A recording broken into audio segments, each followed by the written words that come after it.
Bienvenue. Bienvenue en ces territoires inexplorés, où la peur fait partie du quotidien, où les ombres attendent votre trépas, où la mort est votre compagnon de voyage, où la vie n'est qu'une notion abstraite, où l'irréel se mélange avec le réel. Oubliez tout ce que vous savez sur le concevable et le perceptible, tel qu'on vous l'a appris. Seul compte ici la force de votre esprit, face à l'innommable et l'indescriptible dans toute sa force. Vous qui entrez ici pour entendre des récits au-delà de votre imagination, vous allez découvrir un autre sens du mot angoisse. Alors, sans plus attendre, prenez votre ticket pour la terreur et voyageons ensemble aux confins de ces histoires de l'autre monde. La poupée. Une complicité, quand elle est sincère, peut lier deux êtres que tout oppose en une fusion inaltérable avec le temps. C'est comme la fleur et sa feuille, l'arbre avec son fruit. Deux parties, a priori très opposées, mais qui ne peuvent concevoir d'être séparées l'une de l'autre. Mais certaines complicités peuvent amener à des vœux ou des choix que l'on vient à regretter amèrement. Et ces mêmes choix malheureux créent un lien d'autant plus fort qu'il devient totalement indissociable entre l'une et l'autre partie. Quel que soit le nombre des années, si ce lien vient à se briser, les conséquences peuvent vite être désastreuses. Nul besoin que cette relation très particulière intervienne entre deux personnes. Un humain peut parfaitement nouer ce type de lien avec un objet au demeurant très commun, du moins en apparence. Et quand ce même objet est porteur de spécificités propres à susciter l'intérêt dans un premier temps pour son heureux propriétaire, les mêmes caractéristiques peuvent également mener à la peur et l'effroi quand on trahit la confiance de l'autre. C'est la triste expérience de Whitney, qui a eu maille à partir avec un souvenir de son passé, dont elle a voulu s'exorciser en s'en débarrassant, pensant que les histoires dont elle se rappelait concernant le dit objet n'étaient vraisemblablement que des fariboles d'enfants.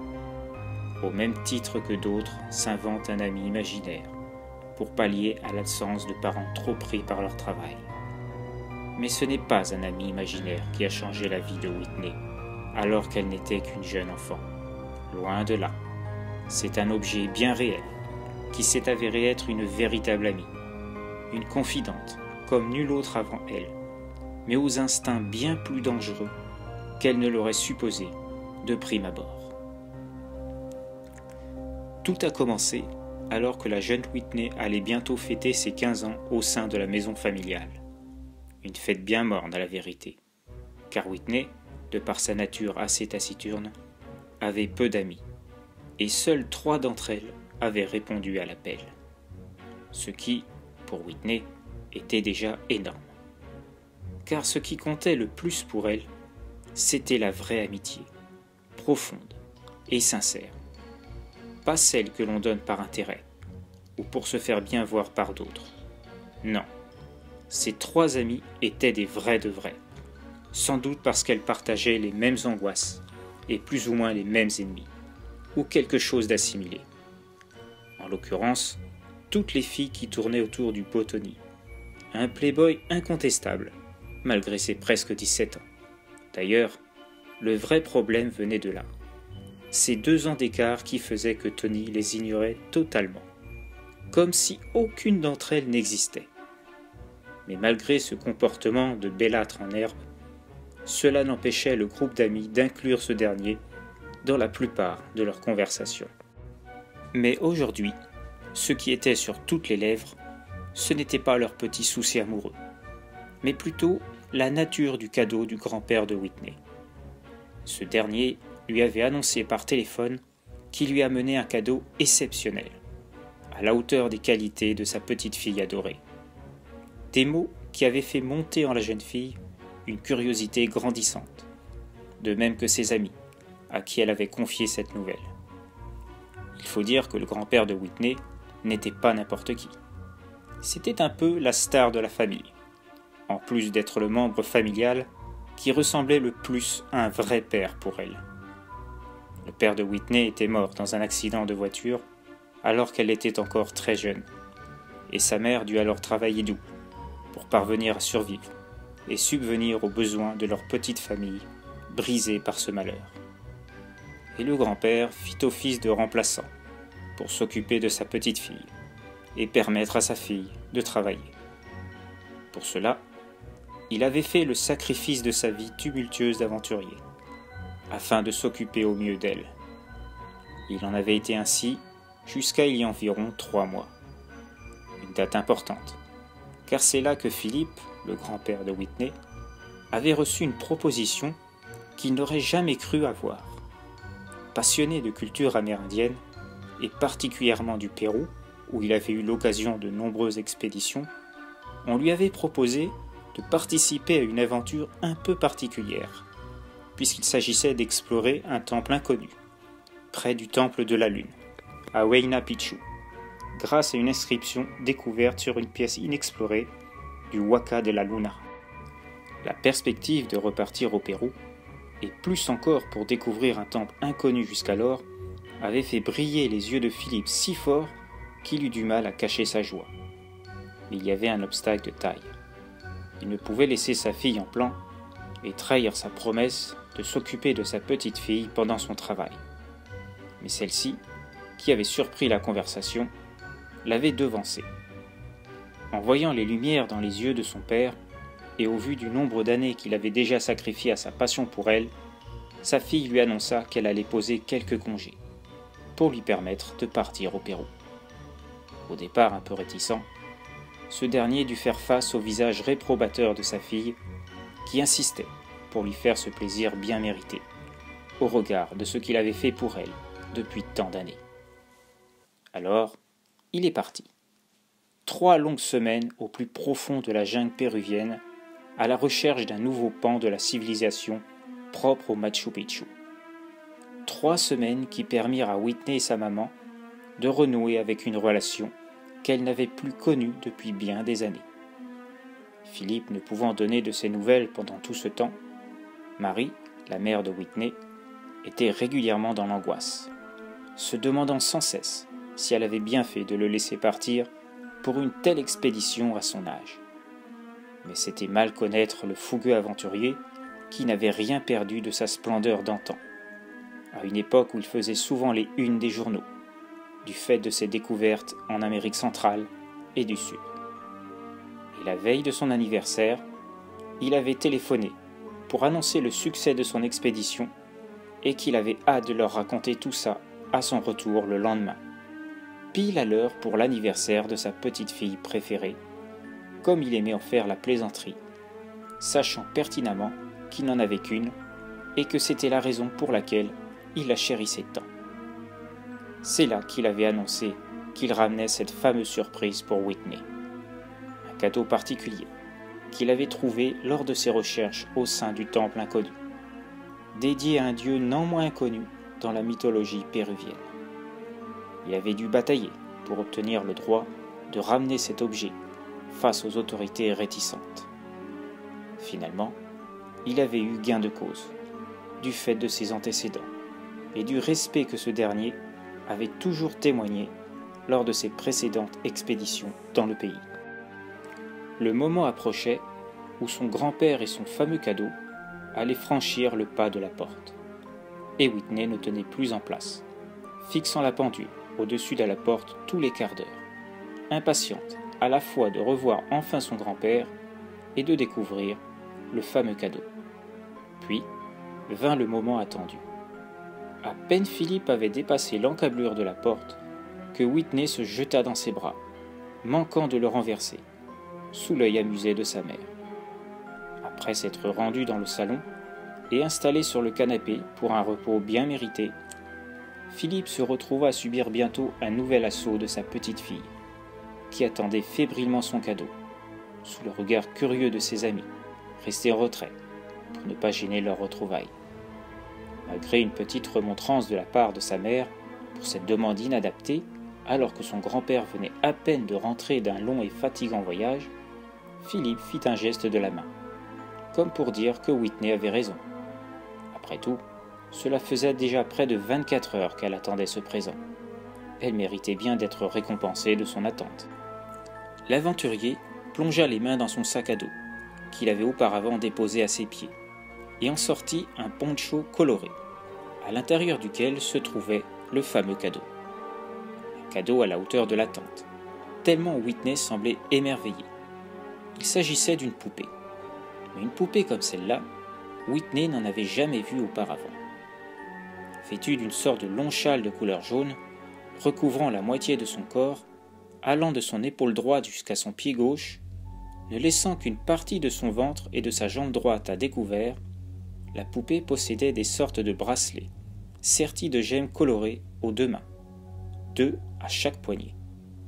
Son visage était de couleur sombre, comme typé au teint des habitants du pays d'où elle venait, avec de longs cheveux noirs, coiffés en tresses, un peu comme une indienne, type Pocahontas, un personnage que Whitney aimait beaucoup depuis qu'elle avait découvert le film Disney relatant son histoire.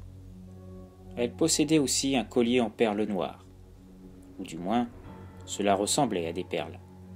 Mais son grand-père lui expliqua que cela représentait des œufs de condor, mais qu'il ignorait pourquoi ils étaient de cette couleur, les œufs de ce majestueux volatile étant blancs, comme beaucoup d'oiseaux.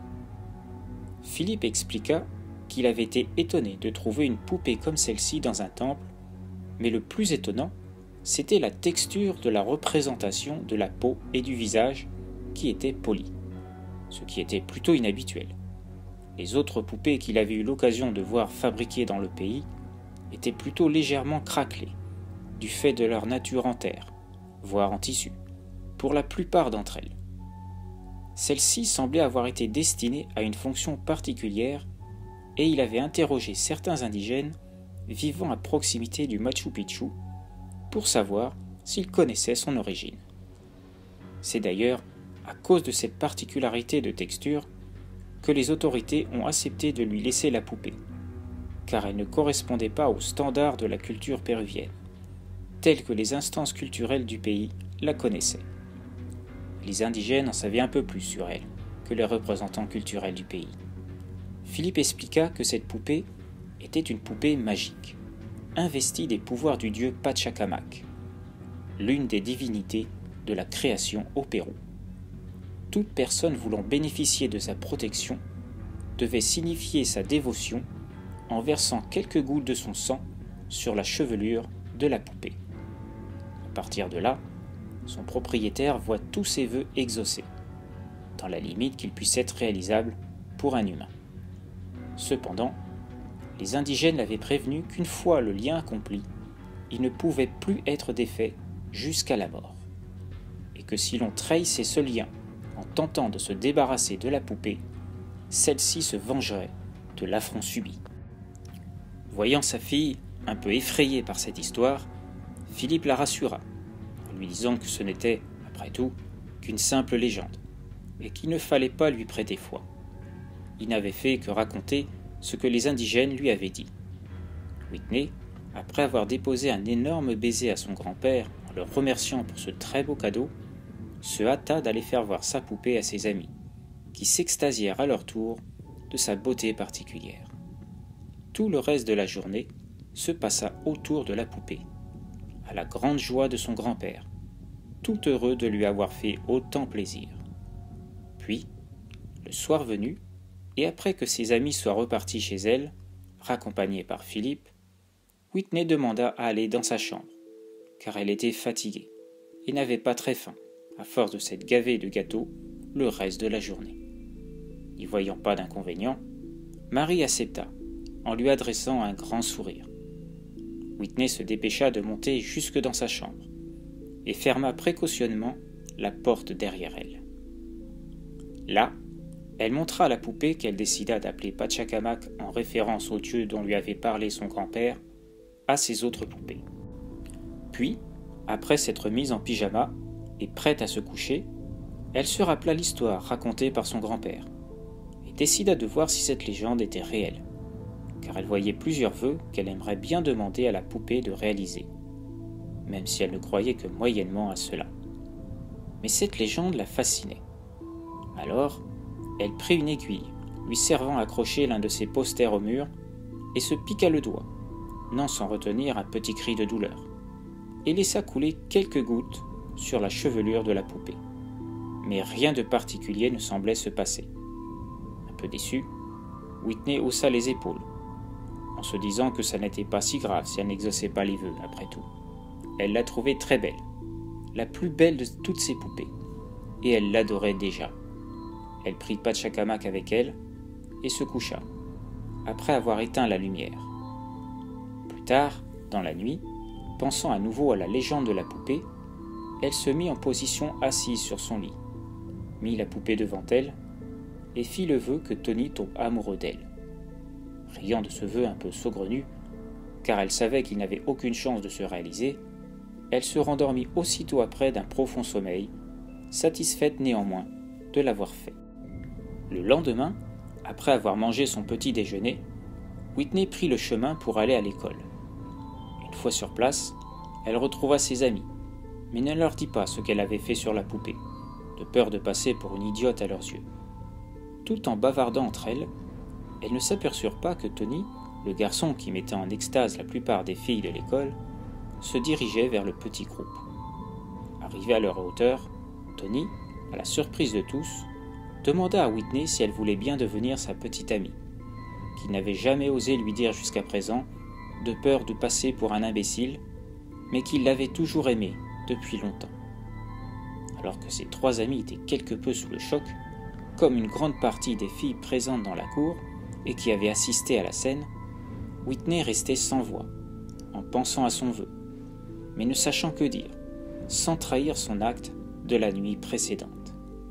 Elle se contenta d'acquiescer en hochant la tête, avant de se voir gratifiée d'un baiser sur la joue de Tony, qui la remercia d'avoir accepté, avant de repartir vers le groupe de ses potes, tout aussi étonné de son choix, mais n'osant lui en parler. Bien évidemment, le choix de Tony ne plut pas à tout le monde, et notamment l'une des filles, connue pour être celle qui avait auparavant les faveurs de Tony. Elle s'approcha et renversa Whitney à terre, en lui intimant l'ordre de ne plus s'approcher de Tony. Cependant, ce dernier, témoin de la scène, s'interposa et demanda à Lucy, celle qui avait renversé Whitney, de ne plus jamais lui adresser la parole. Celle-ci, vexée, repartit avant que la cloche de l'école sonna pour indiquer le début des cours. Le reste de la journée, comme les suivantes, fut le début d'un rêve pour Whitney, objet de toutes les attentions de la part de Tony, qui s'était transformé en véritable prince charmant, lui offrant régulièrement des cadeaux, l'invitant à la cafétéria en tête-à-tête et autres activités. Whitney était ravie de cette situation.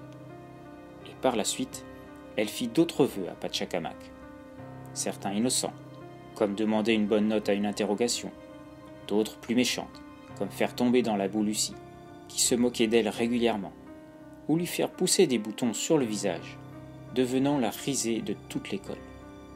À un tel point qu'un jour on apprit que Lucy avait déménagé avec ses parents pour qu'elle puisse subir une opération spéciale pour lui faire enlever ses boutons apparus de manière inexplicable. Seulement, si personne ne se doutait de la vérité, ses amies, elles, savaient cette vérité, ou plutôt l'une d'entre elles, Daphné, la seule à savoir la légende à propos de la poupée, et surtout la seule à qui elle avait confié avoir pratiqué le rituel pour obtenir les faveurs de Pachacamac. Daphné était très en colère de ce que Whitney avait fait subir à Lucy. Cette dernière avait beau être une peste, elle n'avait pas mérité un tel traitement. Sous le coup de la colère, Whitney lui avait dit de se mêler de ses affaires, que cela ne la regardait pas. Alors, Daphné lui dit que le lendemain, elle irait tout raconter à son grand-père, et qu'il la punirait pour ce qu'elle avait fait, et aussi qu'elle pouvait dire adieu à Pachacamac, parce qu'une fois que son grand-père apprendrait la vérité, il lui enlèverait sûrement. Un peu déboussolé par la menace de Daphné, La tristesse de Whitney se transforma en colère, puis en haine envers son ancien ami. À la nuit tombée, sans faire attention que Pachacamac était à ses côtés, et que le moindre vœu fait en sa présence était, pour la poupée, une demande officielle, Whitney dit à haute voix qu'elle voudrait que Daphné meure pour ce qu'elle s'apprête à faire, à savoir la séparer de sa poupée préférée. Elle pleura longuement, puis, se calmant, elle prit sa poupée avec elle et s'endormit. Le lendemain, en arrivant à l'école, elle vit tout le monde dans la cour, rassemblé par les professeurs. Une fois les grilles fermées, le directeur expliqua que cette nuit, les parents de Daphné avaient retrouvé leur fille décédée dans son lit, comme si elle avait été étouffée dans son sommeil, sans que les médecins comprennent ce qui s'était passé. À l'annonce de cela, Whitney poussa un cri, faisant sursauter tout le monde. Beaucoup savaient que Daphné était une de ses meilleures amies, et tous avaient l'air désolés pour elle. Tous savaient la peine que devait avoir Whitney en ce moment, et du coup, personne ne tenta de la retenir quand celle-ci s'enfuit hors de l'école. Les jours qui suivirent, Whitney fut dispensée de retourner à l'école. Le temps pour elle qu'elle se remette de la disparition de son ami, selon le désir du directeur, en demandant à sa mère et son grand-père de le prévenir dès que Whitney se sentirait prête à revenir. 3 jours après le décès de Daphné, Whitney prit sa poupée et voulut la jeter par la fenêtre. Mais elle se rappela des paroles de son grand-père, disant que si on l'abandonnait, la poupée se vengerait de son propriétaire. Alors, Whitney réfléchit et décida de la garder malgré tout, mais que plus jamais elle n'exaucerait le moindre vœu en sa présence. Elle mit la poupée dans une boîte en carton et rangea le carton dans son armoire, le plus au fond possible, afin qu'elle ne puisse plus jamais nuire, en entendant d'éventuels faux vœux qu'elle exprimerait dans sa chambre. Pour être encore plus sûre, elle enveloppa la tête de la poupée d'un tissu et mit du coton dans ses oreilles. C'est ainsi que Pachacamac ne put plus exaucer le moindre vœu, mais resta néanmoins toujours auprès de Whitney pendant toutes les années qui suivirent, même quand celle-ci devint assez grande pour quitter la maison et se prendre un appartement. 25 ans passèrent ainsi, et Whitney se préparait à changer de vie. Tony était toujours avec elle. Whitney n'avait jamais pu se résoudre à lui dire la vérité. De toute façon, il ne l'aurait jamais cru. Elle avait accepté sa proposition de venir habiter chez lui. Cela faisait 5 ans qu'il lui faisait cette demande, mais elle avait toujours refusé, lui prétextant qu'elle ne se sentait pas prête. La vérité, c'était qu'elle avait peur que la poupée, pour une raison ou pour une autre, soit découverte par Tony, que celui-ci la sorte de sa boîte et exauce un vœu par mégarde, même s'il ignorait le secret de celle-ci.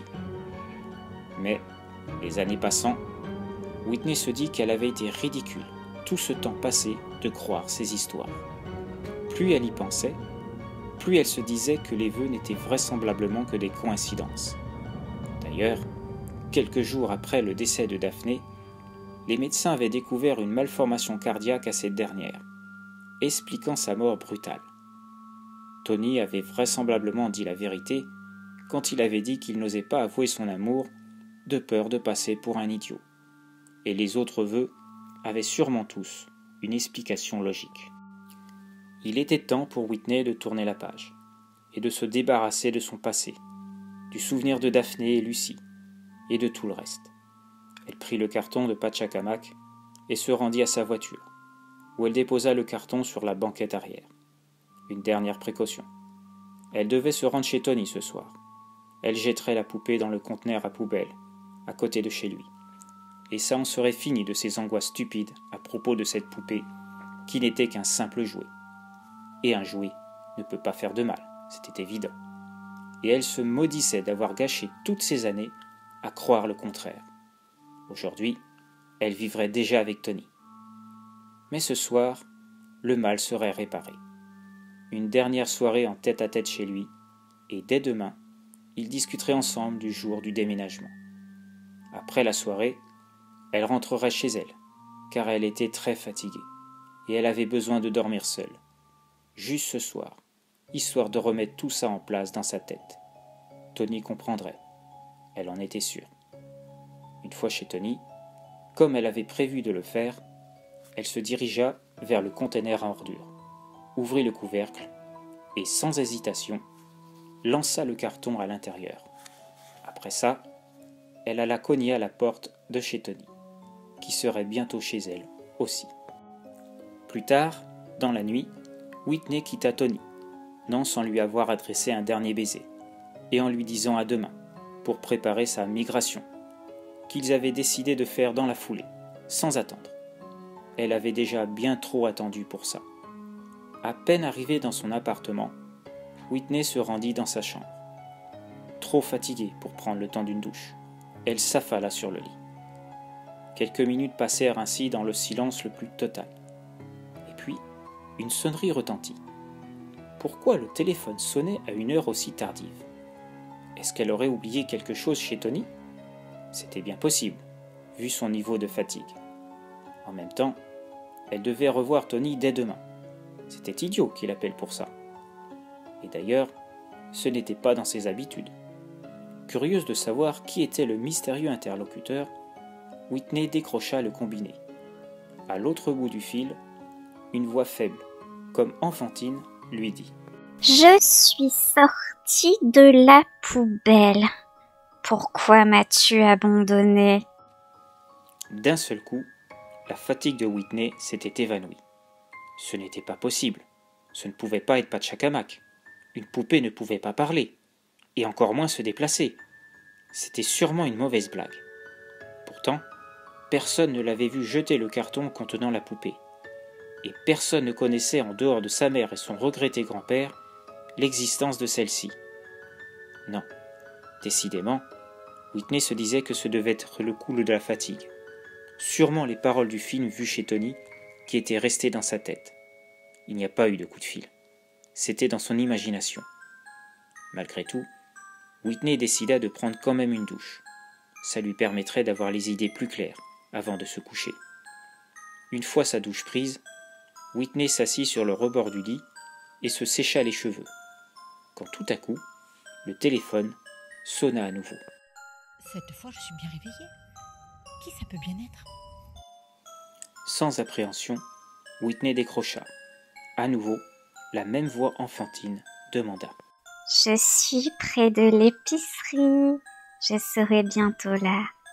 Ce n'est pas bien ce que tu m'as fait. » Cette fois, le visage de Whitney fut pris d'une terreur non dissimulée. Prise de panique, elle arracha le fil du téléphone, sans même se rendre compte de son geste. Complètement affolée, elle se rendit à la fenêtre, pour voir s'il y avait quelqu'un dehors, avec un talkie-walkie ou quelque chose d'assimilé. Il lui semblait avoir lu quelque part que des petits malins étaient capables de trafiquer ces appareils pour se brancher sur des lignes téléphoniques. Ou alors, c'était un gamin qui composait des numéros au hasard avec son portable. Oui, c'était sûrement ça. Comme s'il n'avait pas autre chose à faire que déranger les gens en pleine nuit. Elle referma la fenêtre, souriant de sa panique idiote. Elle se rassit sur le lit, en observant le fil arraché de son téléphone fixe, et en se disant que Tony allait bien rire de lui demain. Ce serait peut-être l'occasion de lui dire qu'ils étaient ensemble à cause d'une poupée. Non, il la prendrait pour une folle. À peine s'était-elle prononcé ces paroles à elle-même que cette fois, c'est la sonnerie de son portable qui se mit à résonner. Cette fois, c'est trop fort. Les plaisanteries à cette heure-là, même de la part d'un gosse, j'apprécie pas du tout. Mais, à l'autre bout de la ligne, mettant Whitney dans un état de grande frayeur, la même voix l'interpella. « Je suis devant la porte. Je vais bientôt entrer. Tu vas payer pour tout ce que tu m'as fait subir, traîtresse. » Cette fois, Whitney semblait avoir le souffle coupé, comme tétanisée. Elle n'osait plus bouger, comme si elle était tombée dans une transe, la paralysant de tous ses membres.